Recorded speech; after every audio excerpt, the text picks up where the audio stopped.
Bom dia a todos. Meu nome é Joelma, sou advogada aqui do Sindeprestem. Em nome da diretoria, queria agradecer a presença de todos aqui. E já vou passar a palavra para o Dr. Alex, especialista em direito tributário do escritório do Ricardo Godoy. Bom dia a todos. Bom dia. Conforme a Joelma falou, eu sou o Alex, muitos de vocês eu me conheço. Eu trabalho com o Dr. Ricardo Godoy, escritório Godoy Zambo. Há mais de 10 anos a gente presta assessoria jurídica tributária aqui para o sindicato. Especialização em tributária. Hoje, atualmente, também eu exerço o cargo de conselheiro lá no Conselho Municipal de Tributos aqui do município de São Paulo. Para a gente estabelecer aqui a agenda, como é que vai funcionar essa palestra. Eu preparei aqui um PowerPoint com os principais pontos da lei e também da portaria que foi recentemente editada pela Procuradoria e pela Receita Federal, regulamentando esse refis chamado refis da Copa, pelo fato de ter saído no meio da Copa do Mundo. Eu trouxe também um passo a passo que foi divulgado pela Receita Federal, que eu acho que vai ser bem útil e interessante para todos, e tem as telas do sistema da Receita Federal, para todo mundo saber como é que operacionaliza, onde eu tenho que clicar, qual a modalidade que eu tenho que fazer a adesão, onde que eu gero a DARF, enfim, todas as informações. O ideal é eu fazer essa explicação, vocês fiquem à vontade para fazer perguntas, ou também, se quiserem deixar para fazer as perguntas ao final, também vocês podem ficar à vontade, certo? Então vamos começar. Começando um pouco de trás para frente, que eu acho que é a preocupação de todo mundo, é a questão do prazo. Prazo para fazer a adesão e pagamento da primeira prestação, 25 de agosto, ou seja, uma semana e pouco, o prazo está bem apertado.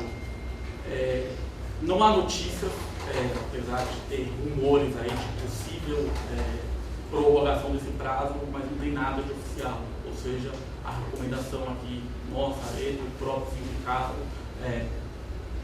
observar a data do dia 25/8 e não deixar para a última hora. O sistema da Receita Federal, já faz uma semana, diversos clientes nossos estão reclamando que o sistema está fora do ar. Tem cliente que quer conseguir a situação fiscal para saber qual débito, se apareceu um débito novo ou não, se ele tem que aderir à modalidade Receita Federal ou Procuradoria, e ele não consegue nem ter essa informação pelo ECAC. Ou seja, insisto, não deixar para a última hora. Os centros de atendimento da Receita Federal estão lotados, provavelmente, sei que muitos de vocês estão com dificuldade para conseguir senha para atendimento, seja para obtenção de documentos ou para obtenção de informações. Entrando um pouquinho no objeto desse parcelamento especial, todos. Só um perguntinho, você vai disponibilizar para a gente essa aplicação? A gente vai mandar por e-mail, tudo depois. Tá bom, obrigado. Não precisa nem se Só para ver se copiar. né? Não, vai ter tudo disponibilizado para vocês. Entrando agora no parcelamento, o que pode ser parcelado? Todos os débitos vencidos até 31 de dezembro de 2013, administrados pela Receita Federal ou Procuradoria da Fazenda Nacional. Parênteses aqui, por exemplo, débitos de FGTS estão fora. Se a empresa tem alguma coisa, não consegue. Essa é uma informação super importante. Quais são esses débitos? Pode ser débito inscrito em dívida ativa ou não. Está sendo discutido judicialmente, discutido no âmbito administrativo e também objeto de parcelamentos anteriores. Ponto importante aqui com relação a parcelamentos anteriores. Inclusive, a primeira adesão do parcelamento da Lei 11.941, débitos que já haviam sido incluídos anteriormente, podem ser reparcelados na forma dessa Lei 12.996. Os débitos, inclusive, que não foram adquiridos, no caso, houve um parcelamento inicial, mas devido ao não pagamento, houve a ruptura desse parcelamento. Vai ser abarcado pelo mesmo... Sim, não tem nenhuma vedação legal tanto na lei como na portaria, falando débitos objeto de rescisão de parcelamento anteriores não podem ser parcelados, ou seja, por exclusão a interpretação que pode. E tanto é verdade que pode, que a Receita Federal, eu vou chegar lá mais adiante, criou a história do pedágio ou antecipações, que é justamente para o que aquele contribuinte que deixou de pagar e quer reparcelar, tudo bem, mas ele vai ter que me fazer uma antecipação. É bem próximo quando tem um parcelamento ordinário. Você rescinde o parcelamento ordinário, o que acontece? A própria legislação fala, se você for reparcelar, você tem que o quê? Pagar 10% de antecipação. Se você deixar de pagar, de novo, você vai fazer um segundo reparcelamento, o pedágio aumenta, ele passa de 10% para 20%. E a lógica é essa mesma. E no caso dos parcelamentos ordinários também, ou BAEX? Todos, BAEX, refis, parcelamento ordinário, todos podem ser reparcelados.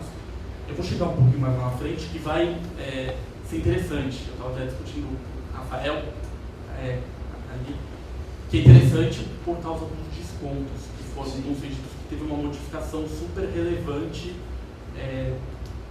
vamos dizer, na lei 12.996. Na verdade, foi uma medida provisória, é a bagunça legislativa, a bagunça da Receita Federal que a gente vive. A lei 12.996 ali tinha estabelecido as regras anteriores de descontos e também de valor da prestação. Só que a medida provisória 651, que já alterou essa lei, ela veio falar assim, o desconto é único, dependendo do número de quantidade de parcelas, e não tem mais aquela prestação mínima de 85%. Ou seja, talvez é interessante, óbvio, tem que fazer conta de reparcelamento, provavelmente vai ser mais interessante entrar aqui. Além da possibilidade, lógico, de alongar a dívida. Certo? Aqui eu já falei, né, o que pode ser parcelado, débitos escritos em dívida ativa ou não, suspensos, ou até mesmo, super importante, débitos que a Receita Federal não sabe, débitos que a empresa sabe que não pagou, não declarou, também é uma oportunidade da empresa regularizar a situação. Óbvio, ela tem que cumprir algumas formalidades, como declarar o valor para a Receita Federal, para ele aparecer no sistema dela, e ele também pode ser passível aqui de parcelamento. Aqui são as reduções previstas na lei, conforme eu falei aqui brevemente. Eu não vou ficar lendo aqui para vocês, até porque o material vai ser disponibilizado, mas em resumo, essa é a tabela final da Lei 12.996 com as alterações da medida provisória 651. Ou seja, independente do débito não ter sido parcelado anteriormente, ou até mesmo ele ter sido objeto de refis, BAEX, parcelamento ordinário, ou até mesmo da parcelamento da Lei 11.4.1, os descontos são esses. São gradativos, né? Quanto o menor o número de quantidade de prestações, maiores são os descontos. Tudo bem?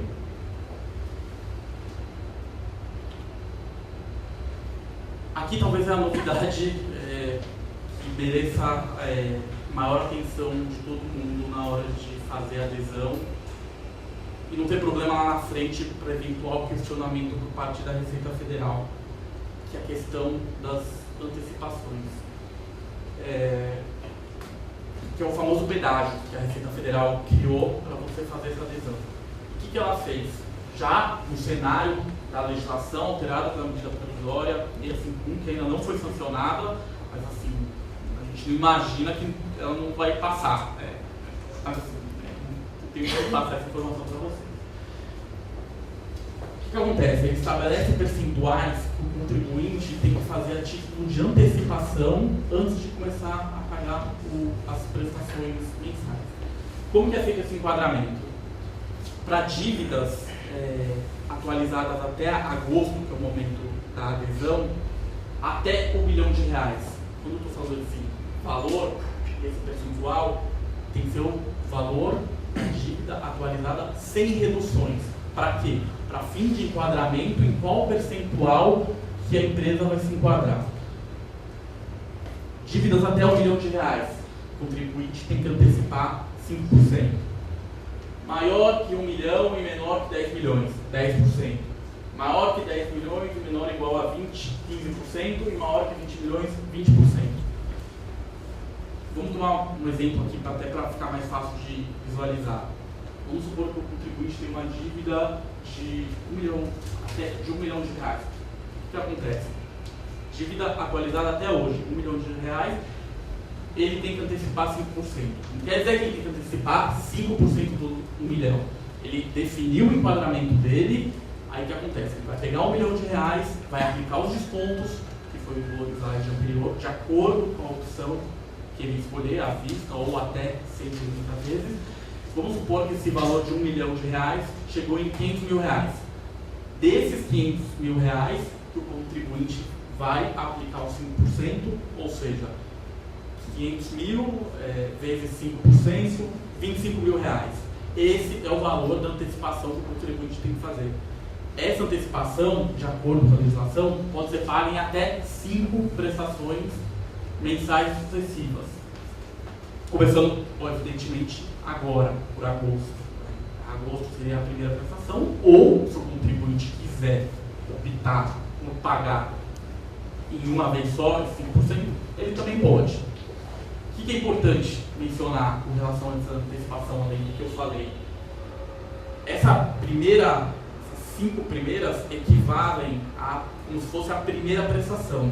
Ou seja, no mundo perfeito, se o parcelamento for consolidado no ano que vem, em janeiro de 2015, que eu duvido muito, mas acredito que em 2015 ocorrerá a consolidação, em janeiro seria a parcela 2, e assim sucessivamente. Ou seja, parcelado, na verdade, em 180 vezes, são uma dessas 5 e mais 179 lá na frente. Certo? Prestações. A gente já falou das antecipações, como que é feito o cálculo dela, os prazos aí de recolhimento. E o que acontece? A Receita Federal não consolidou o parcelamento, ou seja, ela não sabe o que os contribuintes querem parcelar.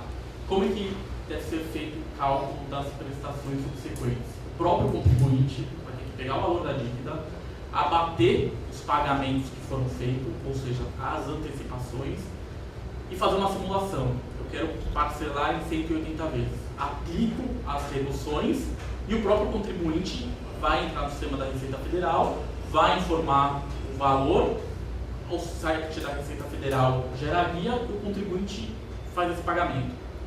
No mês subsequente, como é que faz? Ele pega esse valor base dessa conta que ele fez, ele lança esse valor no site da Receita Federal e o próprio sistema faz a correção automática que é feita pela Selic. Ou seja, todo mês o contribuinte, até consolidar, vai ter que entrar no sistema, colocar o valor, ele corrige pela Selic, até o momento da consolidação, que infelizmente ninguém sabe como vai acontecer. Pela Lei 11.941, considera da seguinte forma: solicitar o parcelamento, tinha a parcela mínima, eu acho que foi 300 ou 500 reais. 100 reais para a pessoa jurídica. Mas aí você podia, até a consolidação, você ia pagando. Depois da consolidação, que é a receita volta. Você tem quantas parcelas? 24 parcelas? O valor tanto. Nesse caso, será que ele... Diferente. É diferente essa... Mas e se você pagar a parcela mínima, 500 reais? O que vai acontecer? Pergunta que vale R$1 milhão, né? Porque ninguém sabe. Eu, particularmente, a minha opinião, a Receita Federal não sabe o que você vai parcelar. Ele não sabe se você está parcelando um débito de R$500 ou um débito de R$20 milhões. Eu acho, particularmente, na minha opinião pessoal, porque não tem nada na lei, não tem nada na portaria, eu acho que se tiver pequenas distorções razoáveis, a Receita Federal não vai cancelar a sua modalidade. Mas a gente pensar casos muito, vamos dizer assim, eu tenho uma dívida só no meu nome de R$20 milhões. Eu antecipei 5 parcelas de R$100 e esperei a consolidação. Sinceramente, eu acho que a chance da Receita Federal tentar a exclusão passa a ser grande. Óbvio, eu vou chegar lá na frente, tem uma possibilidade, na própria legislação, na portaria do contribuinte que for excluído, fazer um recurso administrativo. Eu já tive a oportunidade de trabalhar com exclusões do parcelamento da 11941. Contribuinte que deixou de pagar ou atrasou algumas prestações. Quando vem o ato de exclusão, a Receita Federal e a Procuradoria falam o quê? Ó, você está excluído daqui 10 dias, salvo se você regularizar tudo em um pagamento único. Eu imagino que, pela lógica, a Receita Federal vai seguir esse mesmo padrão. Seria um pagamento único, só que daí, provavelmente, a conta vai ser mais cara e, assim, a realidade de cada empresa. Vamos dizer que você tenha mais de um parcelamento, você tem mais de uma dívida. Você tem uma que você está pagando, tem duas ou três que você estava pagando. Você vai ter que fazer cada uma independente? Ela entra no mesmo cálculo total? Como é que é isso? De parcelamento, É. eu vou chegar lá, o que acontece? Mudou um pouquinho com relação ao parcelamento. Só lembrando, na 11941, tinham 6 modalidades para você fazer a adesão. Débitos previdenciários administrados pela Receita Federal, tributos federais administrados pela Receita Federal, e o mesmo na Procuradoria, e também hipóteses de reparcelamento. Aí o que acontece? Esse novo sistema da Receita Federal, esse novo parcelamento, entre aspas, ele só dá 4 modalidades. Aí o que acontece? Tem que analisar a natureza da dívida para saber, esse seu parcelamento, você tem 2 parcelamentos de tributo federal perante a Receita Federal. O que acontece? Aí você vai fazer um só, porque é uma modalidade apenas. Desde que a modalidade seja a mesma, você agrega tudo no mesmo. Agrega tudo na mesma. Só que se você tiver, de repente, um parcelamento ordinário de contribuição previdenciária, um parcelamento ordinário de tributo federal, o que acontece? Você vai ter que entrar no sistema, você vai ter que fazer 2 adesões e vai fazer 2 pagamentos separados.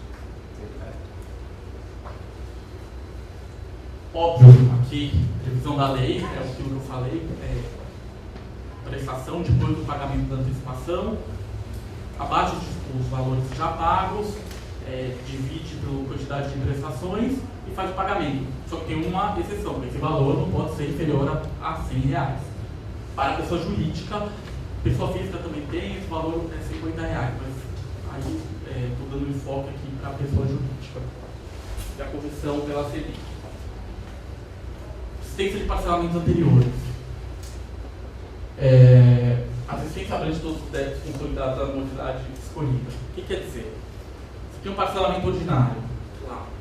Você tem que entrar no sistema, você tem que pedir a desistência, aí você entra na questão que eu falei, de analisar qual que é a natureza da dívida do parcelamento, para você escolher a modalidade, e é óbvio que ao fazer essa desistência, quer dizer o quê? Você está confirmando o seu interesse de reparcelar a totalidade da dívida. Ou seja, você não pode, de repente, mudar de ideia no meio do caminho, entendeu? Esse parcelamento que era 500 mil, eu vou reparcelar só 250 mil. Não, tem que ser um parcelamento total. Antes de você fazer a opção, você tem como simular alguma coisa no site da Receita? Não tem simulação de valores. Você tem que fazer tudo paralelo, se quiser. Vai ser um controle. Eu te digo por quê? Porque às vezes você imagina uma condição, a hora que você entra, começa a fazer, não é aquela condição, só que você não fica sabendo qual é, né, efetivamente. Infelizmente, o sistema não disponibiliza cada empresa, o seu jurídico, a sua contabilidade, vai ter que fazer uma simulação, e aí entra no que eu falei aqui. Eu acho que erros de conta razoáveis não vai ter problema, entendeu? Porque no momento que for feita a consolidação, a Receita Federal vai levar todos os valores para uma mesma data, para não ter divergência nas correções, vai pegar o valor da dívida, vai pegar os valores que foram pagos e vai achar o valor que você tem a pagar em X parcelas. Certo? E aqui, só já falei aqui que implica existência total do parcelamento.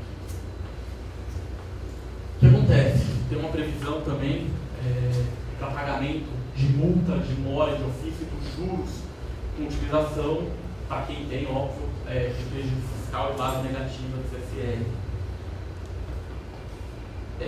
Se for feito o pagamento à vista da dívida com utilização, seja de prejuízo, seja de base negativa,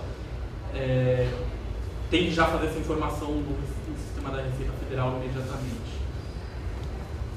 Mas o ônus de fazer a conta continua sendo do contribuinte. Lembrando que, se tiver essa utilização, o contribuinte tem que deixar todos os documentos à disposição da Receita Federal, porque ela pode exigir para confirmar se você utilizou o valor correto ou não.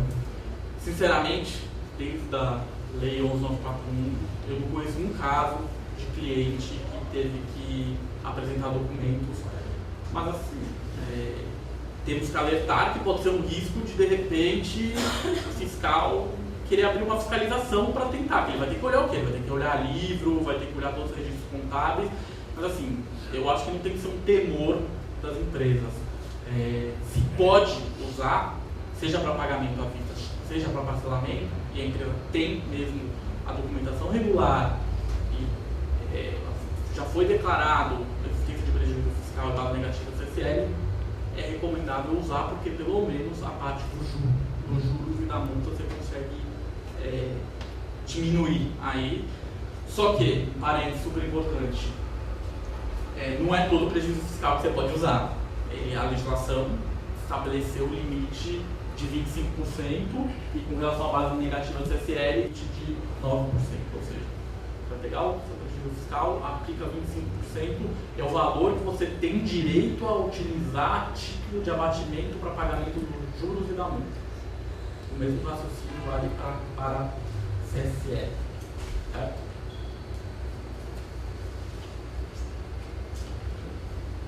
Existência. Óbvio, a partir do momento que você faz a adesão ao parcelamento, a legislação fala expressamente que isso deve ser uma concessão irrevogável da dívida. Que seja o quê? O contribuinte tem que apresentar a existência de recursos e impugnações na esfera administrativa e do advogado de ações judiciais que tenham por objeto a discussão da exigibilidade, se deveria incluir ou não incluir no parcelamento, tem que fazer essa assistência dos processos. Com relação ao prazo que isso deve ser feito, diferentemente da Lei 11.941, que tinha uma data certa para você fazer essa desistência, essa lei não. Essa lei aqui veio falar o quê? É só a partir do momento da consolidação que o contribuinte, no mês subsequente à consolidação, o contribuinte tem até o último dia útil para fazer essa petição de desistência. Mudou, eu imagino porque conheço inúmeros casos de contribuintes que observaram o prazo lá da Receita Federal de desistência da ação judicial. E o que aconteceu? Na hora de fazer a consolidação, cadê o débito? Não apareceu no sistema. Não apareceu no sistema, eu não consigo parcelar, eu tenho que fazer um requerimento na Receita Federal, sabe lá Deus quando eles vão analisar. Aí o que acontece? No processo, uma execução fiscal, por exemplo, já tem a petição que o contribuinte não vai discutir. O que acontece? A procuradoria vai lá, quero penhorar a conta corrente. Ou seja, me parece que a intenção aqui do legislador foi suprir esse buraco. Ou seja, o contribuinte, depois que tiver certeza que ele colocou o débito no parcelamento, ele tem que apresentar essa desistência. Tem um ponto. Perdão. Não, nos processos de execução existentes, convém já comunicar o parcelamento, porque realmente algumas empresas estão sofrendo penhoras. a recomendação imediatamente já notifica o processo. Faz adesão, vai pedir o recibo. Eu sugiro, até para dar mais conhecendo como é que funciona o judiciário, faz o pagamento da primeira prestação, que é até 25 de agosto, e faz uma petição simples no processo, noticiando que parcelou e inclusive já efetuou o pagamento da primeira prestação. Que o juiz, o que ele vai fazer? Ele vai, se tiver um mandado de penhora na rua, com a justiça, o advogado tem que pedir para recolher esse mandado sem cumprimento. O que daí acontece? Você consegue bloquear eventual penhora do oficial de justiça e o juiz não vai ter coragem de penhorar a conta corrente da empresa ou faturamento com uma informação dessa. Voltando um pouquinho, uma novidade. Só uma perguntinha. Se eu posso pedir a desistência parcial depois da consolidação, como que o sistema vai me trazer essa informação se eu preciso dela na consolidação? Não existe uma comunicação entre processo, por incrível que pareça, e sistema da Receita Federal. O que prevalece? É o que aparece no sistema da Receita Federal. Conforme foi o parcelamento da 11941, que eu acho que vai seguir a mesma lógica aqui, Rafael, quando chegar o momento da consolidação, o sistema vai filtrar todos os débitos que são vencidos até dezembro de 2013 para o contribuinte escolher o que ele vai colocar, de acordo com as modalidades aderidas. Óbvio, se você fez a adesão Receita Federal e tem um débito na Procuradoria, ele nem vai aparecer. Mas assim, débitos vencidos na Receita Federal, você tem 3 processos, ele não sabe, você vai saber na consolidação. E a Receita não vai ficar fazendo conta de todo mundo saber, a empresa do Rafael fez um pagamento aqui de R$5.000. Ele tem 3 processos, eu não sei qual que é. A Receita Federal não tem nem condições de fazer o seguinte. O que ela vai fazer? Quando chegar o momento da consolidação, já vai aparecer os 3 processos. Aí você, Rafael, vai falar, eu quero o processo 1. Aí ele falou, o valor do processo 1 é R$10.000, ele já pagou R$1.000 de antecipação, sobrou 9, você quer parcelar em 10 vezes. Ele vai pegar, aí ele sai a consolidação com a indicação desse único débito. Aí o que acontece? Você fez a consolidação, aí o que acontece? Opa, tenho certeza que esse débito foi parcelado. Você vai lá e faz a petição de desistência no processo. Poderiam trazer no sistema, né? Você não pedia a desistência anteriormente, né? Não precisa. De acordo com a lei, ela não faz essa exigência. A exigência é a desistência posterior. Sistema da Receita Federal, a gente conhece.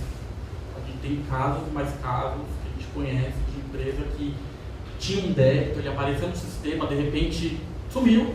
Na hora que eu fui parcelar, na hora de consolidar, não apareceu e tem briga até hoje nisso daí, para saber se vai incluir ou não. Tem que, lógico, a empresa se precaver. Saiu a consolidação? Óbvio, a consolidação não vai ser tem 2, 3 dias para consolidar. Deve ter um mês inteiro para fazer essa consolidação. No primeiro dia da consolidação, qual é a sugestão? Já olhar no sistema, ver o que está aparecendo. Não está aparecendo, sei que vai ser um inferno, vai ter que ir na Receita Federal para conversar. Não aparece, apresentar um requerimento. Provavelmente até o que tem exigibilidade suspensa vai aparecer também. Vai aparecer também. Aí depois você cancela. Depois você faz o cancelamento.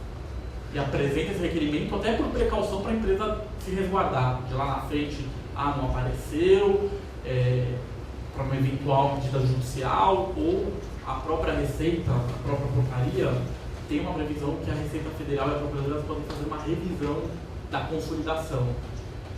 Se você apresentar esse pedido dentro do prazo de consolidação, eu acho que eles vão abrir exceções, mas vai ser analisado caso a caso. Essa desistência então não é? Não.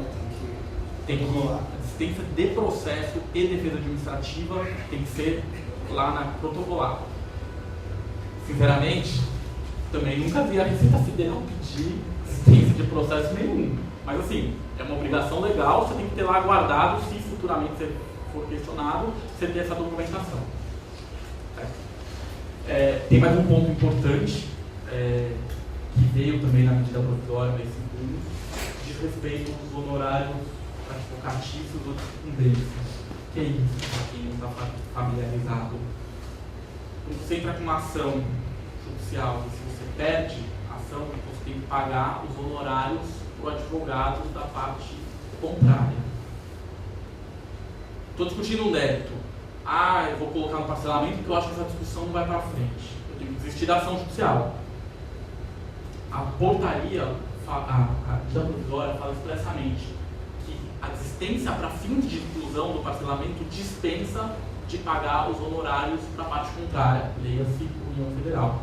Isso é super importante, porque tem muita briga do passado com relação à lei 11.941, o contribuinte desistiu da ação, parcelou a dívida, não quero pagar os honorários.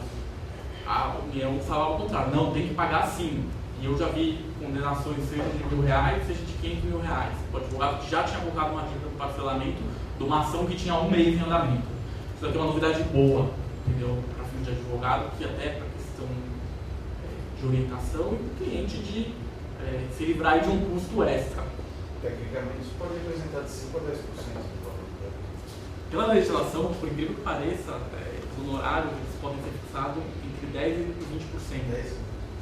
Que pode ser fixado sobre o valor da causa atualizada ou até mesmo da cabeça do juiz. Se o juiz pega e fala assim, esse processo foi muito difícil, não sei o que lá, vou fixar em 30 mil, 50 mil, ele pode, entendeu? Óbvio, dentro do limite da razoabilidade, que é o que pauta isso daí, mas eu não tenho como assegurar o que o juiz vai fazer, entendeu? Mas, nesse caso, pode ficar totalmente despreocupado porque a experiência expressa na legislação.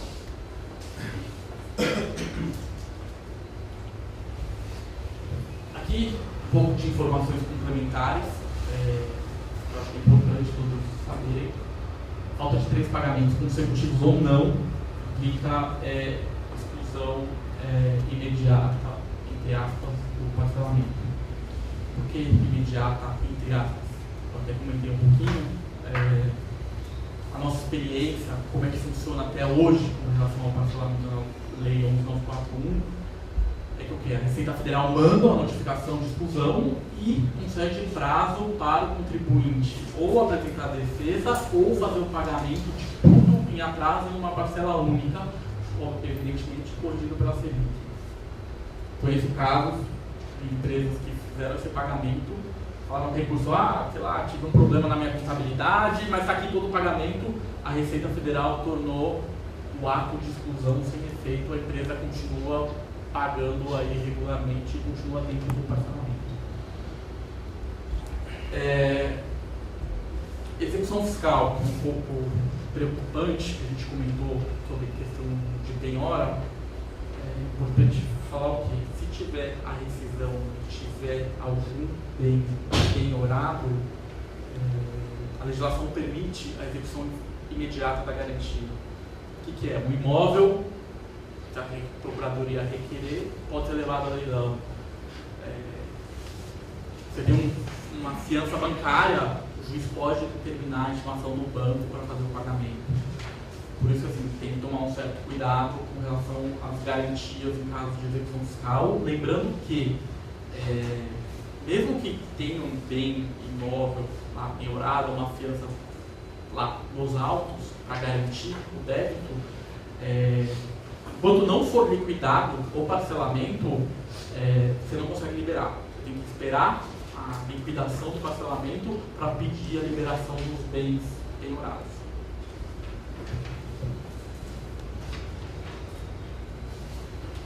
Aqui eu falei a questão do recurso, importante, o prazo é de 10 dias para apresentar esse recurso diretamente na Receita Federal. Uma informação super importante, que virou uma preocupação para várias empresas, que a gente até falava no começo. A partir do momento que você faz a adesão a esse parcelamento, que tem uma condição lá na Receita Federal, que é o quê? O contribuinte aceita que as próximas notificações e intimações sejam feitas pelo domicílio tributário eletrônico. Não sei se o pessoal aqui está habituado, mas é o quê? É a intimação via caixa postal do ECAC. A empresa deixa de receber intimações via AR e passa a receber tudo por e-mail. E aí vale a recomendação. A empresa que aderiu tem que consultar com frequência a caixa postal no ECAC. Como é que funciona esse ECAC, caixa postal?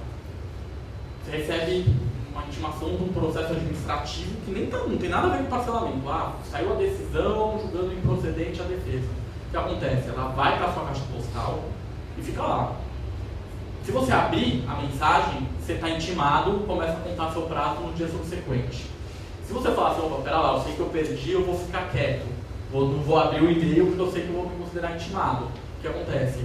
Passados 15 dias sem abrir o e-mail, a Receita Federal considera você automaticamente intimado e o prazo começa a contar no 16º dia. O que acontece com relação ao DTE, como é conhecido, o domicílio tributário eletrônico? No site da Receita Federal fala que a opção pelo DTE substitui qualquer intimação por correio e qualquer outra forma. Então tem um problema. A legislação não fala isso. A legislação fala que o quê? Uma opção não prejudica a outra. Onde eu quero chegar isso daí? Bagunça. Você vai ter intimação que você vai receber por caixa postal e vai ter intimação que você vai continuar recebendo por AR. Qual data eu tenho que considerar? Se for por AR, a data que você recebeu, e se for e-mail, a data que você abriu o e-mail. Uma vai acabar eliminando o outro e acaba gerando até uma certa insegurança. Aí tá todo mundo que fala, me falaram que eu vou ser intimado só eletrônico, eu estou recebendo aqui pessoal. Recebeu o pessoal, conta o pessoal. Então, isso daí no ECAC. Ele já obriga você a abrir. Por quê? Se você, a hora que você acessa o certificado digital, aparece, existe mensagem na caixa postal. Sem você acessar, você não consegue trabalhar no site. Então você tem que ir na caixa postal e acessar. Eu nem sabia. A Receita deveria disponibilizar uma outra ferramenta, por exemplo, e aquela que é notificar via e-mail. Não na caixa postal. Colocar na caixa postal um e-mail para ser enviado no e-mail seu também. Que aí fica automaticamente. Porque é difícil você entrar todo dia no ECAC, ficar entrando. Né? Tem uma sugestão, né? Minha, com base na legislação. Se você for fazer o pedido de parcelamento, a primeira tela que aparece, você está aderindo ao DTE. Confirma, aí você confirma. Tem que confirmar, senão não vai lá. Não vai na frente. Uma sugestão, se você procurar nas opções de serviços lá do ECAC, tem lá, opção pelo domicílio tributário eletrônico. Se você faz adesão por lá, que é diferente do layout aí do parcelamento, o que acontece? Você faz adesão? Eu quero fazer adesão sim. Aí o que ele fala? Você tem direito a indicar, cadastrar, eu acho que não e-mail, celular. Acho que pode cadastrar 3 celulares diferentes para toda vez que você receber uma intimação, vem por SMS uma mensagem. Complicado, entendeu? Mas assim, é uma medida, eu acho que de segurança para a empresa, que de repente não tem pessoal, não tem condição, nem tempo de ficar olhando o dia inteiro a caixa postal, cadastra o celular. Funciona? Pelos que eu tenho conhecimento, funciona. Mas assim, mesmo assim, eu não tiro a minha recomendação de pelo menos, ao menos 10 ou 15 dias acessar a caixa postal e olhar se tem e assim. O prazo é uma vez por semana. E você pensa na questão de exclusão, o prazo são 10 dias. Se eu abrir uma vez por semana, eu jamais corro o risco de perder esse prazo, que é o menor prazo da Receita Federal. Outros prazos, 15 ou 30 dias, você vai conseguir pegar do mesmo jeito. Então, a recomendação é essa daí, para tentar aliviar esse problema. Uma informação também complementar importante diz respeito ao pagamento do parcelamento por pessoa física. A legislação autoriza que a pessoa física faça o pagamento em nome da pessoa jurídica, desde que ela seja realmente responsável por aquele fato e ele também tenha a anuência da pessoa jurídica. Na portaria que eu mencionei, número 13, ele tem um anexo único, que é justamente para essa situação, que fala o quê? Eu, fulano de tal, como representante da empresa X, reconheço que tem uma dívida e eu fui responsabilizado e eu quero fazer o pagamento no meu nome. O que acontece? Tem que apresentar esse requerimento até dia 25 de agosto, na Receita Federal, a pessoa física faz o pagamento, aí o que acontece? A Receita Federal vai ter que dar um jeito de processar esses requerimentos até a data da consolidação, para o quê? O débito não aparecer no ECAC da pessoa jurídica, mas sim no ECAC da pessoa física. E por intermédio do ECAC da pessoa física que tem que ser feita a consolidação. e aí é o mesmo procedimento, vai gerar dados circular, enfim. E uma informação complementar aqui interessante, pessoa física decidiu ou não tem mais dinheiro, parou de pagar. O que acontece? A legislação determina o quê? Vai atrás da empresa. Ou seja, a empresa vai ser cobrada pela Receita Federal. Não entendi. Não há mais a responsabilidade tributária da pessoa física? Ele vai continuar sendo responsável, mas primeiro a Receita Federal vai atrás da pessoa jurídica. Primeiro ela vai atrás da pessoa jurídica E antes se personificava imediatamente a ação na ação de cobrança, na ação de execução, havia essa personificação da pessoa jurídica imediatamente? Isso daí vira um problema, questão de consideração da personalidade jurídica. O que acontece? Como que seria usual? Tem uma dívida da pessoa jurídica. Ela não paga, o que a Receita Federal, a Procuradoria faz? Ela vai atrás do sócio. Só que para ela ir atrás do sócio, tem que cumprir alguns requisitos de lei. Ele ter agido com infração ao estatuto, infração à lei, ao contrato social. E assim, virou um grande trauma isso daí, porque a Procuradoria, mesmo que você de repente não faça o simples pagamento do tributo, ela tenta te colocar no polo passivo. Tem jurisprudência favorável falando, o mero inadimplemento de obrigação tributária não pode responsabilizar o sócio. Tem que ter dolo, fraude, simulação. Aí o que acontece? Esse era o cenário. A pessoa jurídica era executada, ela não pagava, a Procuradoria tentava colocar a pessoa física, não conseguia. Aí o que acontece? Manobras da Procuradoria, da Receita Federal, infelizmente, o que eles estão fazendo? Eles estão colocando, quando eles vão distribuir a execução fiscal, eles colocam no polo passivo não só a pessoa jurídica, mas como a pessoa física, e fica quieto. Ele coloca na certidão de dívida ativa o nome da pessoa física. O que significa isso daí na visão do juiz? A pessoa física também já é responsável pelo tributo. Ele parte para a pessoa jurídica, a pessoa jurídica não fez, ele vai direto na pessoa física. Você não vai ter nem essa margem de discutir por que eu estou ou não estou, que é um absurdo e também é passível de contestação no âmbito judicial, mas assim, tem que analisar caso a caso, saber por que ele apareceu na CDA. Certo?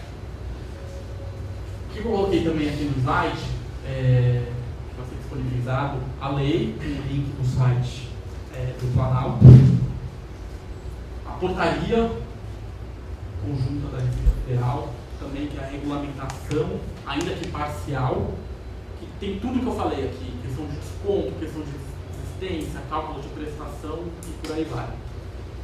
E também coloquei o link de um passo a passo de adesão disponibilizado pela Receita Federal, que é a famosa operacionalização do parcelamento, que eu vou até abrir aqui para todo mundo acompanhar. Eu vou passar aqui só para vocês terem uma ideia, para quem está acostumado no mercado, saber onde tem que ir.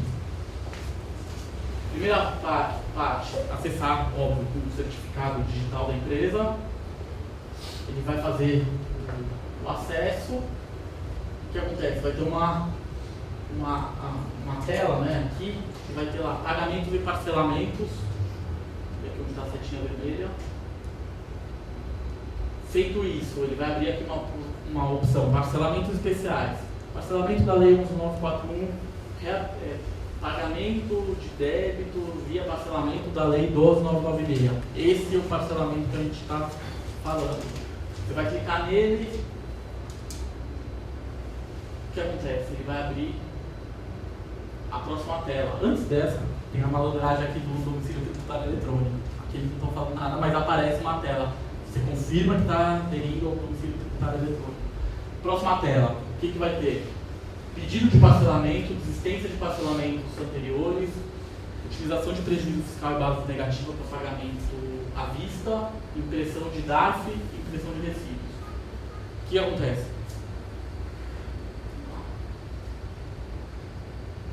Vai fazer o pedido de aqui, ó, autorização para implementação do endereço eletrônico. Vai aparecer essa tela, você vai ter que falar o sim e depois ele vai disponibilizar as modalidades, que foi a pergunta feita lá no começo da palestra. simplificou aparentemente.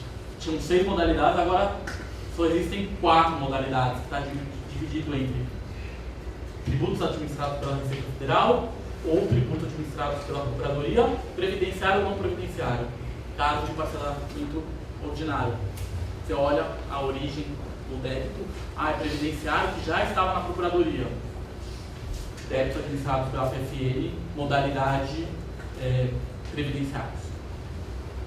Que você vai simplesmente clicar aqui, ele vai pedir para você fazer a confirmação.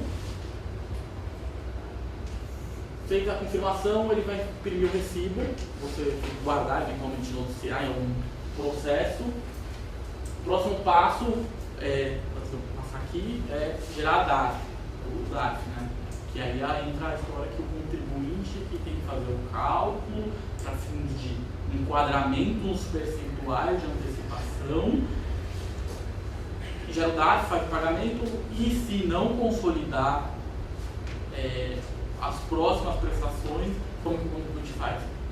O valor da dívida, desconta as antecipações, acha o valor, divide pelo número de prestações menos 1, porque uma já corresponde a 5, entra no site, coloca o valor, deu R$5.000, coloca R$5.000, gera a guia, faz o pagamento, espera até o mês subsequente para fazer o próximo pagamento. Aqui tem uma tela de utilização de prejuízo fiscal em base negativa. Também ele vai falar assim, você quer utilizar esses créditos, vamos falar assim, para pagamento de juros e multa de qual modalidade? Que é a modalidade do débito que vocês escolherem. Vai falar confirmação, vai imprimir o recibo. Aqui. Emissão de DARF. O que acontece? Ele vai falar as modalidades que o contribuinte fez adesão. Aí você faz o quê? Você escolhe aqui, clica, ele já vai abrir a guia com o código correto e você transforma o valor.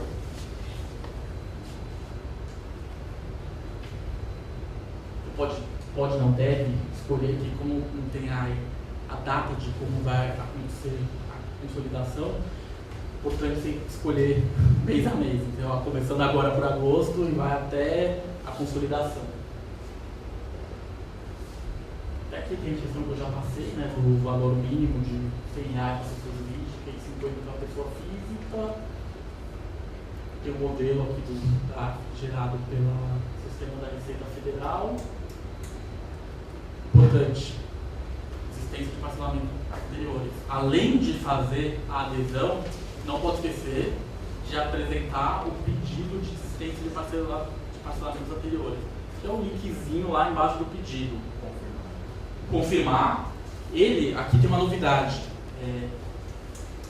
que vai depender muito do sistema da Receita Federal funcionar corretamente. A ideia da Receita Federal, eu vou aumentar aqui, mas vai ficar praticamente ilegível.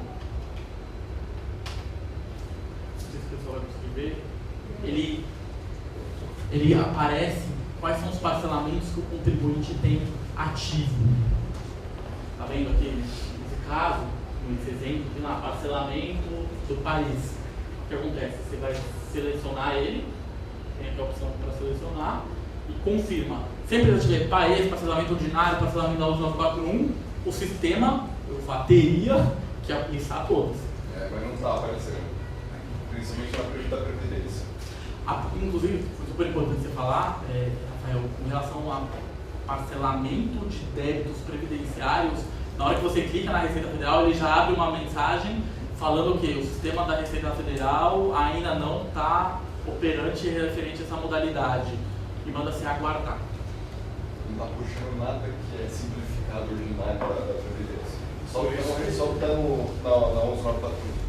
E PAEC, eu já vi PAEC, Refis, ele puxa. Por isso que talvez esse prazo de adesão vai ser estendido. Porque ele tem que... Teria que fazer essa comunicação. O débito é inerente ao parcelamento, principalmente para o previdenciário. Mas assim, é especulação, entendeu? Eu acho que o prazo foi realmente curto, se a gente for pensar desde a publicação. Inicialmente era dia 30, né? Então, que é a famosa bagunça, né? Teve o de 2009, aí teve a primeira reabertura em 31 de dezembro. Não, eu digo, o prazo inicialmente do Ah, sim, era 30 de agosto. perfeito. Aí eles reduziram 5 dias. Que foi a E medida a que- entrada era 10%, reduzindo para 5% também, né? É, O pedágio. a pressão lá em Brasília, a notícia que a gente tem é essas condições que você falou, eles reduziram. Tem também uma questão aí política por trás de tudo isso. Se você for pensar, 5 prestações é exatamente quando acaba o ano, entendeu? Então tem rumores, aí é público, eu posso falar, de que o governo está precisando de caixa A culpa é para fechar a conta, entendeu? E aí o que ele faz? A antecipação era assustadora, antes era de 10%. 10% ninguém ia entrar. Era de uma vez só. Aí o que acontece? Veio a lei, logo na sequência já veio a medida provisória que falou, ó, pera lá, vamos criar faixas aí de 5, 10, 15, 20, você pode pagar isso daí em 5 vezes, o governo está dentro do que ele quer, entendeu?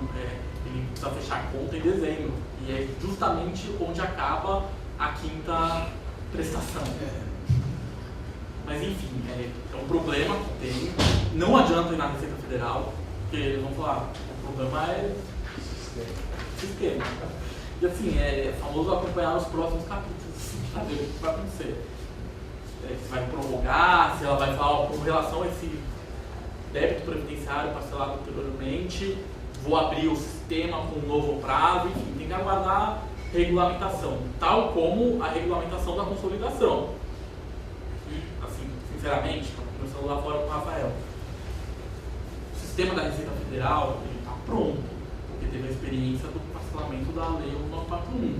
Ou seja, na minha visão, não teria motivo para demorar tanto como foi o outro que demorou 1 ano e meio, talvez até 2 anos para consolidar. Que foi onde os contribuintes ficaram pagando R$100 e estavam uma mil maravilhas. Todo mundo pagava R$100, tinha certidão, não tinha execução fiscal andando. O que acontece? Para justamente coibir esse tipo de atitude, eu acho que eles vão antecipar a consolidação. E mais do que isso, ele já colocou um pedágio que, assim, mesmo 5%. Ajuda um pouco, né? Ajuda. Enfim, então essa parte. Deixa eu fazer só uma última pergunta. Para efeito de enquadramento na entrada, dos ciclos 10 ou 20, a dívida bruta, né? Sem desconto. Você consegue pegar os honorários advocatícios da Procuradoria facinho lá pelo ECAC que tem. Na Previdência, você não consegue achar esse valor dos honorários advocatícios em lugar nenhum, só indo lá na Previdência. Tem algum percentual que a gente... Hã? O encargo que ele fala, o desconto é de 100%. Não, eu falo, para mim calcular o enquadramento eu preciso saber o valor dele. Ah, e nenhum lugar no site traz esse valor, só indo na Previdência. Não tem uma alíquota específica ou cada processo tem uma alíquota diferente dos honorários? Acontece a famosa bagunça que a gente vive, né? Por exemplo, para tributo federal existe uma legislação específica, que é o que aparece quando você vai colocar detalhamento de uma dívida de tributo federal. Ele coloca lá encargo legal, decreto, lei, 45, alguma coisa. Essa previsão específica para tributos federais, e ele fala que é de 20% ponto. O que acontece? Cada processo tem um valor diferente, que a proporção não é a mesma em relação ao valor principal. E a minha sugestão é, dada a falta, e conhecendo também um pouco da Previdência, eles adotam meio que como base também os 20%. Eu consideraria isso daí, porque não vai ser mais do que isso. E o famoso que vai entrar na conta, de repente não era 20, eles estavam considerando 10, vai acontecer, você paga um pouquinho a mais, na hora de consolidar, vai abater. Só lembrando que com relação a essa parte do encargo legal, os descontos são de 100%. Só vai ter que ser computado aí para efeito de enquadramento na entrada. Uma outra sugestão é tentar olhar no processo de execução fiscal, ver se não tem nenhuma referência lá. Com relação para essa execução, eu quero honorários de 10%. Aí você tem um documento da própria. Eu queria uma palestra eu estou falando para ser conservador, entendeu? 20% seria extremamente conservador, entendeu? Mas não recomendaria, e menos também você pode ter um ajuste, talvez uma diferença que vai ter que aumentar no valor lá da prestação do consolidado. Voltando aqui, questão de aparece para confirmar, ele vai falar, ó, estou desistindo aqui do país, você fecha, aí depois vai ter o campo de impressão de recibos, por modalidade, que aí é o interessante para quem para justificar em execução fiscal, ter esses recibos aí guardados por modalidade. Por modelo de recibo, a Receita Federal disponibiliza, fala, o contribuinte tal aderiu à modalidade débitos previdenciários da Receita da Lei 12.996. Modelo também de recibo de existência, estilo do país.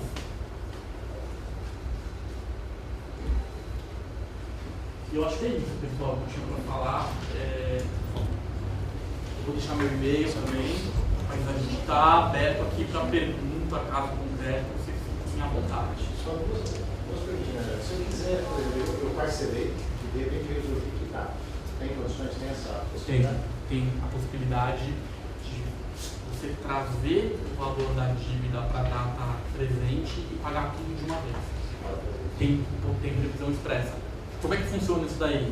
Você vai na Receita Federal, na equipe de parcelamento, eles geram para você a guia. Tem que ir lá pessoalmente. Você pode. Não, o sistema não. Mas você consegue ir lá na Receita Federal, eles.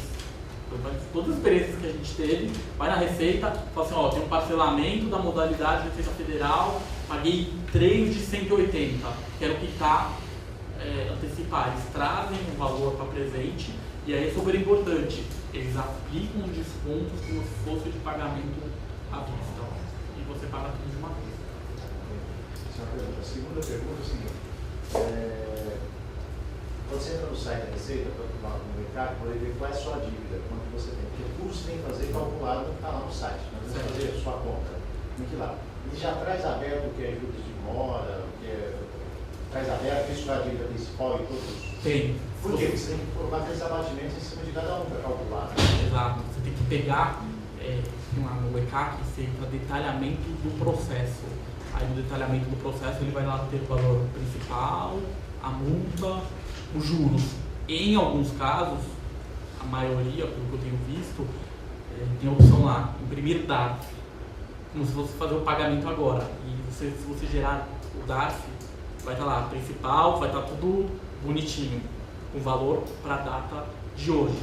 Aí você vê esse valor, em qual faixa de percentual você se enquadra, para saber o valor da antecipação, depois você aplica o desconto, vai chegar no número, multiplica pelo percentual, aí você vai ter a primeira antecipação. Legal que você falou, se dividir em 5, você vai contar a segunda a partir da sexta. Perfeito, isso mesmo. Bota essa aí, perguntas, comentários. Deixa eu fazer uma pergunta.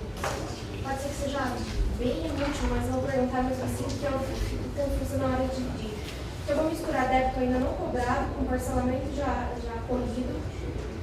A multa de mora e a de ofício, a multa de mora, enfim, é o atraso da dívida em si, e a de ofício é quando você tem, por exemplo, um processo, a multa A Receita Federal te cobrou. A multa isolada é aquela multa, por exemplo, de atraso de uma CDF, uma DPJ, é isso? Perfeito. E os juros de mora é os juros correntes comum, encargos legais e quando é processo que tem os honorários, essas coisas. Tá certinho, isso mesmo. Aí você faz o quê? Aí vai agora pegar, aplicar o você vai abrir, vai ter que abrir 300 mil planilhas para você ver, individualizar, mas aí, na hora de você consolidar, você tem que olhar na folha de cada um, para você fazer os grupinhos, entendeu? Parcelamento ordinário da Receita Federal. Eu tenho um processo de tributo federal na Receita Federal. Esses dois vão cair na mesma modalidade. Aí o que acontece? Aí percentual, você tem que ver as prestações, faz um pagamento. E eu, se eu fizer o adiantamento de uma vez só em agosto, em setembro eu já começo a pagar as parcelas de acordo com o mês que parcelado. Perfeito. Isso é super importante que ela perguntou, que a antecipação pode fazer em 5 parcelas mensais sucessivas, mas se o contribuinte quiser, pode fazer o pagamento em uma. Ele fez em uma, quer dizer o quê? Que a segunda não vai ser em janeiro do ano que vem, vai ser em setembro. Setembro, a segunda, por a terceira, até a consolidação. Aí quando chegar a consolidação, sei lá, vamos supor que passaram-se 10 vezes. Então você quer fazer em 30, vai colocar 30, o sistema vai falar, opa, você já pagou 10, então só são 20. Ou seja, pode fazer esse pagamento em parcela única.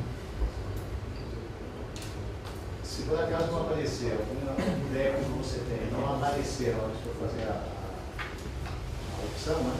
Você tem que se dirigir à Receita Federal para ver isso? Tem. A recomendação é ir na Receita Federal e dentro do prazo de consolidação apresentar um requerimento falando, ó, imprimir as telas, guarda bem isso daí, porque a discussão vai ser longa, guarda isso, faz um requerimento bem simples para a Receita Federal, falando, ó, eu fiz adesão na modalidade X e o débito Y não apareceu, quero que ele apareça na consolidação. Talvez a Receita Federal analise dentro do prazo de consolidação, você vai ter problema, mas pode ser, vai falar assim, tem um débito que apareceu, outro não. A recomendação é, faça do que apareceu, do outro que deu problema no sistema da Receita Federal, espera o requerimento e assim vai ser o famoso caso a caso. Eu não sei se a Receita Federal vai abrir o sistema ou ele vai fazer o que eu já vi, não em São Paulo, mas fora, ela faz um controle paralelo, como se fosse um controle, um parcelamento manual. O contribuinte fez as contas, apresenta, você vai pagando, aí quando liquidar, você fala, ó, Receita, liquidei, tá aqui a minha conta, não parece nada no sistema. Obtenção do CNP. Tranquilo. Parcelou, liberou. Só que o que acontece? Parênteses importante. Ela não sabe que você vai parcelar.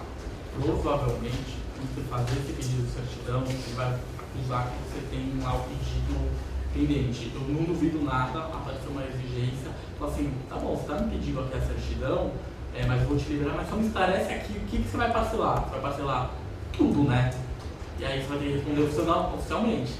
Você respondendo oficialmente, isso daí vai ser um documento que eles vão ter guardado que pode voltar contra você lá na frente se você tiver não parcelado. Tem uma situação, o refis, o primeiro refis de 2000. Percentual sobre faturamento? Isso. O débito na época era mais de 1 milhão. Atualmente está em 300 mil. Para efeito da antecipação, é o saldo atual ou débito? Saldo atual. Ou seria 5% nesse caso? 5%, inferior a 1 milhão. O valor, o enquadramento, o valor da dívida consolidada hoje. Então, é super importante em refis, é bom, apesar do desconto ser maior, tem que dar uma olhada, ver se vale a pena. No anterior eu fiz a simulação, não valeu a pena, pelo que é TJLP. Isso é super importante. Não é que você está conseguindo liquidar, todo mundo aqui fala a mesma língua, assim, primeiro refis era um percentual sobre o faturamento. Aí o que acontece? A empresa não consegue manipular, mas foi muito comum as empresas o quê? Essa empresa aqui está contaminada, eu vou abrir uma outra empresa, passo os negócios para lá e fico pagando aí uma dívida que não vão ser 180 vezes, pode virar uma 300, 500 vezes, entendeu? E aí tem que fazer conta mesmo, apesar dos pontos serem mais atrativos. Agora é recomendável ver. Talvez valesse a pena à vista, né? À vista, com certeza. Desconto 100% do juro está no conta, então, enfim, tem que fazer conta, entendeu? Para ir atender, lógico, a realidade. Porque você está, vamos dizer, uma função irretratável da dívida, você já tinha feito. Mas sei lá, no seu caso, você tem execução fiscal, você tem alguma coisa andando, se você não cumprir, eles vão para cima da empresa, atrás de bens, enfim, conta corrente, faturamento. O débito é sempre sobre o que foi gerado lá atrás, por exemplo. Porque às vezes a pessoa tem um débito até dezembro de 2013, deixei de pagar o imposto de dezembro de 2013. Só que eu fiz agora um acordo em fevereiro de 2014 sobre esse débito. Como é que fica? Eu devo considerar o quê? É a data do débito. Que entra é débitos vencidos até dezembro de 2013. Vencidos. Ou seja, período de apuração A apuração, é o que vale a apuração. Porque você pode ter seria uma folha 25 de dezembro, quer dizer, período de apuração, É, novembro de 2013. Perfeito. Isso que entra. Você apareceu agora, hoje você recebe um auto de infração cobrando uma dívida de novembro de 2013. Pode? Pode. Dívida de dezembro, período de apuração de dezembro, você recebe agora, tá fora, porque o vencimento de dezembro é em janeiro. Ou As seja, intenções, por exemplo, que é até a primeira quinzena de dezembro, eu acho que entra ainda. A questão do 592, eu acho que entra no débito que ela vence Que na quinzena, ela vence a 30 de dezembro. E é referente à primeira quinzena de dezembro. Perfeito. Então ele está certo, vai acabar entrando também. Por que eu estou comentando isso? Porque às vezes você faz um acordo agora, né? Quando você faz um acordo, você assume que aquela dívida a partir daquele momento, né? Mas ela é referente ao período anterior. Então a minha preocupação essa que eu assumi Você agora, assumir agora, não tem problema. ela continua sendo com base lá atrás. Sim, entendeu? perfeito. Ela entra O nesse... que vale é o período de apuração e o vencimento até 31 de dezembro de 2013. Está marcado por esse novo, a consolidação vai demorar. 1% é o mais interessante para o governo. O governo é o que eles querem. é o que eles querem. Entendeu? E ainda, assim, eu acho que para o contribuinte simplificou aquela questão de ter somente 4 modalidades, que é mais fácil de você agrupar. Mas assim, eu fico pensando do outro lado também. Da outra modalidade, você gerava tecnicamente 8 taxas. 8 isso mesmo. E aqui, da mesma forma que simplificou para fins procedimentais de adesão, talvez o sistema ali ele vai ter que trabalhar, porque ele vai ter que abrir Receita Federal, ele vai ter que abrir tudo. Tem que aparecer, e tem que aparecer no momento da consolidação. Depois da sistema de você entrega, Já é automático. 10 dias no máximo já está lá já na conta corrente. Depende se está fazendo Não, eu acho que é menos. É menos. Até mesmo, é automático, né? Vira confissão de dívida, né? Então ele vai fazer o que? Vinho fiscal, ele só aperta o enter. Ele declarou 1000 da DCTF, ele esperou o vencimento do DARF. Viu que pagou 900, automaticamente está lá os R$100 lá na conta corrente. Automático.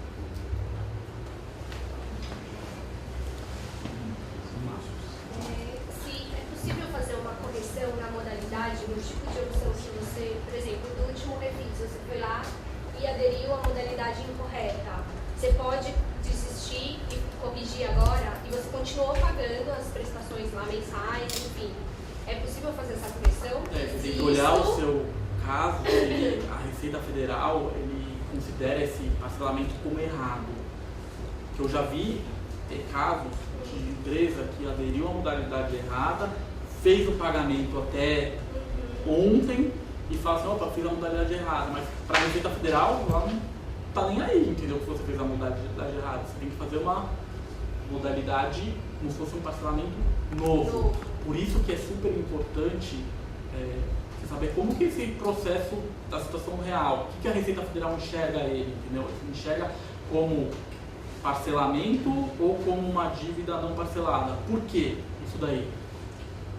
Duvido que o sistema vai estar preparado, talvez esteja. Entra lá na parte de desistência. Se ele aparecer lá e você tem um parcelamento da 141, desiste, entendeu? Faz a desistência, vê a natureza do débito e faz a modalidade correta. Porque na verdade assim, era um previdenciário que me preocupou que ele falou que não está aparecendo. E assim, ele era um parcelamento comum. A gente desistiu no último e fez a adesão dele pelo refis. E agora, como ele comentou que não está aparecendo, ele falou, não, mas fica tranquila que nesse refis a gente vai acertar. Então aí agora eu fiquei meio preocupada. Não, você vai conseguir acertar, entendeu? E a chance de acertar é agora, entendeu? Eu só tenho uma preocupação. E a gente continua pagando, eu estou pagando mensal os DARFs, né? Com esses pagamentos. É uma preocupação que eu não Eu sei. perder isso. Perder você Eu não não perde. consegui. Talvez ele não vai alocar. Se ele não alocar, o que acontece? Você vai ter lá um acúmulo de pagamento indevido para a Receita Federal que você pode fazer um pé de conta. Entendeu? Só que assim, tem que tomar um certo cuidado, entendeu? Porque vai ter que analisar, se o caso é um parcelamento ordinário que você rescindiu, seria o quê? O correto seria reparcelamento, lá nos 941. O que acontece? Se você está nessa modalidade errada, eu não sei se ele vai aparecer. Sim. Eu imagino que na hora que eu vou fazer pedido de parcelamento, ele vai falar lá, você tem um parcelamento da 194, quer desistir? Faz a desistência, entendeu? É melhor. É melhor, aí você vai ter que escolher se ele está na Receita ou na Procuradoria e faz a adesão a essa modalidade. Nas sérias dúvidas, eles vão considerar esses pagamentos, Então, entendeu? esse para aceite REDARF. No outro, eu consegui. Você conseguiu fazer REDARF? Mas não vai perder o dinheiro.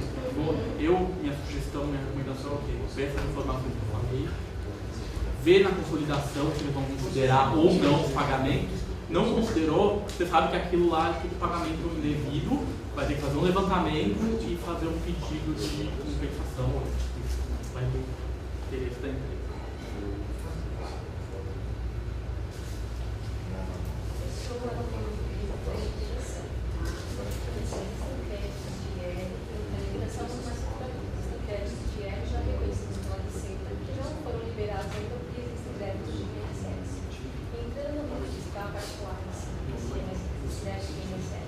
A Receita ela pode liberar esses créditos ou ela vai fazer uma Ela tem crédito de tá? Como não tem mais faturamento, não tem mais aproveitamento. Então já tá reconhecido, só falta liberar o dinheiro para a empresa.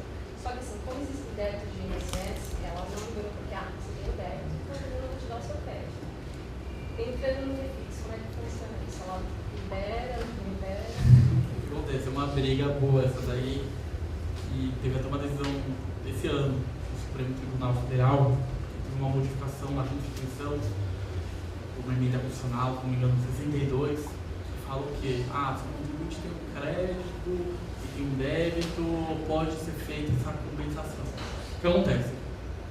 Todo advogado bravo com isso daí, entrou com uma ação do maior chefe, CNI, que entrou com uma ADIM lá no Supremo, foi dado o de causa para os contribuintes, falando que não pode fazer essa autocompensação. Aí a Fazenda recorreu, mas ainda não tem um julgamento definitivo desse recurso. Isso é uma informação preliminar. Vamos lá para o seu caso concreto. Você vai fazer o parcelamento da dívida. O que acontece? Você vai entrar na regra, aquela que eu te falei. Se tiver uma penhora ou uma garantia, esse crédito não é liberado. Pelo que você me falou, não é nada disso, é um crédito já reconhecido. Você fez o parcelamento, o que eu acho que tem que ser feito? Fez o parcelamento, faz o pagamento e fala assim, desculpa, mas esse débito aqui já está parcelado, me libera o dinheiro. O máximo que você vai conseguir é um não até você liquidar o parcelamento. Liquidou o parcelamento, você pega o dinheiro de volta. Mas a compensação não vai acontecer.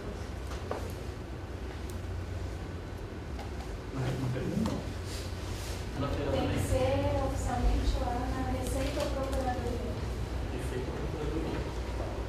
Eu recomendaria na Receita Federal, que é mais fácil o atendimento. No material que eu mandei, tem um link da portaria, você clica nele, vai direto no site da Receita Federal, aí vai ter esse requerimento, que é pronto, tem que simplesmente preencher. O anexo único, né? Tem vários. Tem 3 anexos, na verdade. Que ele tem a fundamentação, né, que você vai... Esse mesmo. Esse daqui mesmo, último de acordo. Isso, assim, depende da data que eu fizer a adesão pelo site. Vocês fazem antes, depois? Não, o ideal é você apresentar esse requerimento, é o mais importante de todos. Se você entrar na pessoa física, não vai ter nada, lá. O débito não vai aparecer, é o que eu te falei. Qual que é o procedimento que a Receita Federal falou? A gente apresenta o requerimento, faz a pedido de adesão para o quê? O sistema da Receita Federal processar essa informação aí para os débitos, eles aparecerem lá na frente no momento da consolidação. Mas o contribuinte recebeu a pessoa que está recebendo a notificação. Então já aparece, já inclusive no ECAC da pessoa física? Isso, eu puxo tanto no pessoal jurídica quanto no pessoa física. Melhor ainda, já mais fácil, ainda que não vai ter essa burocracia de lá na frente não aparecer. Adesão até o dia 25/8, essa é uma situação um pouco diferente, porque já aparece na pessoa física. Por segurança eu apresentaria esse Ele requerimento. recebeu aquela intimação para pagar o CAC até com o tempo certo. Carta cobrança, né? outra que eu fiz. Aparece aqui como ajuizado, né? E a pessoa jurídica, no caso, são 2 sócios. E esse que está querendo aderir, né? Pagar na dívida, o outro não quer nem saber, que é uma já fechada, né?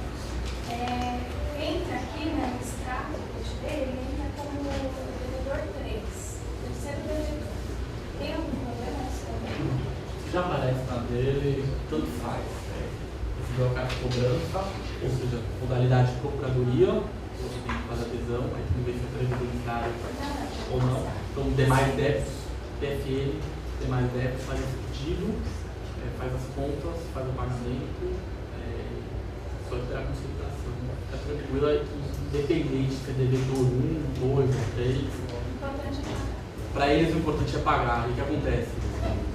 Um pagando, assim, os outros, tá livrando a cara dos outros, independente de ser o outro sócio ou uma outra pessoa que, como você falou, 3, e a própria cara da pessoa jurídica. Só de juros e mora e multa, você pode fazer com o principal também do pagamento com prejuízos. É isso mesmo? Pagamento do principal com prejuízo. Do saldo remanescente. Do principal não. Não, do principal não, o principal nunca mexe. Tá. Você vai poder pagar com prejuízo fiscal e base negativa é os juros e a multa. Então não teve alteração nessa última medida que saiu? Tá. Porque ele fala que teve alteração e 30% do parcelamento eu teria que pagar à vista e 70% com prejuízos acumulados. Porém, eu poderia incluir o principal nesses valores. Não, é só os juros e a multa. É juros e multas só. Eu até estou com a medida provisória aqui.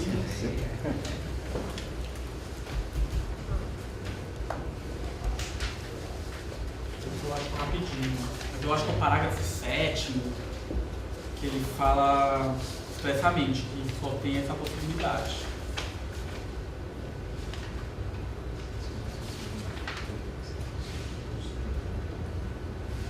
Eu vou ler aqui para passar para você, aí, só para não prender o resto do pessoal, eu te mostro aqui a lei que fala expressamente isso daí. Ele até dá um prazo, 30 de 11 de 2014, para você fazer essa informação, enfim, para saldo remanescente de parcelamentos anteriores, no caso só. Conheço essa informação, que tem para pagamento à vista. Você tem que fazer. E é só à vista, né? Só para pagamento à vista, não então pode você ser... pode usar o prejuízo acumulado. Não, pode ser para parcelamento também. Pode também? Pode também. Naqueles percentuais que você falou, 25 ou 9. nove. Ou 9 do certo. A diferença é do pagamento à vista, tem já o link no site da Receita Federal, pagamento à vista com utilização de prejuízo fiscal e base negativa. Já tem. No caso de parcelamento, como é que vai ser a operacionalização disso daí? Você vai pegar a dívida, enquadrar um percentual, vai fazer o recolhimento das antecipações, não vai considerar prejuízo fiscal. Nesse momento. Não vai considerar. Aí o que acontece? No momento da consolidação, você vai informar o valor do prejuízo fiscal. Que se bobear, se demorar muito para acontecer, talvez o prejuízo fiscal vai ser maior do que os juros e a multa. Talvez você não vai conseguir utilizar todo o prejuízo fiscal que você tem direito. Que daí então não vai ser nesse momento, vai ser só depois da consolidação. Para parcelamento, consolidação você vai informar. Tirando à vista quem tem o link ali que eu vi, mas assim, é meio... Sim. Meio não. Total responsabilidade do contribuinte. O contribuinte que vai ter que ver o valor, aplicar, ver quanto é o prejuízo fiscal para saber quanto que dá de pagamento à vista que você paga. Entendeu? E aí a Receita Federal, eu não sei como, em que prazo que ela vai conferir isso daí. Eles falam 5 anos, né? É que é o prazo de prescrição, né? O prazo de prescrição que eles têm. E aí, como você falou, pode abrir uma fiscalização, enfim, tem que estar com a documentação em dia.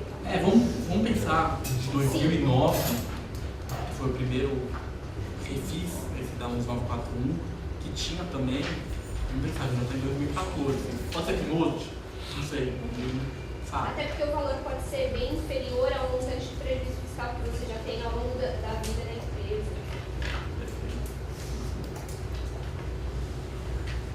É isso. Uma pergunta a mais? Tem o meu e-mail, também tem o pessoal aqui liderado pela Joelma, jurídica. Vocês fiquem à vontade para vincular as dúvidas, enfim. Eu agradeço aí a participação de todos.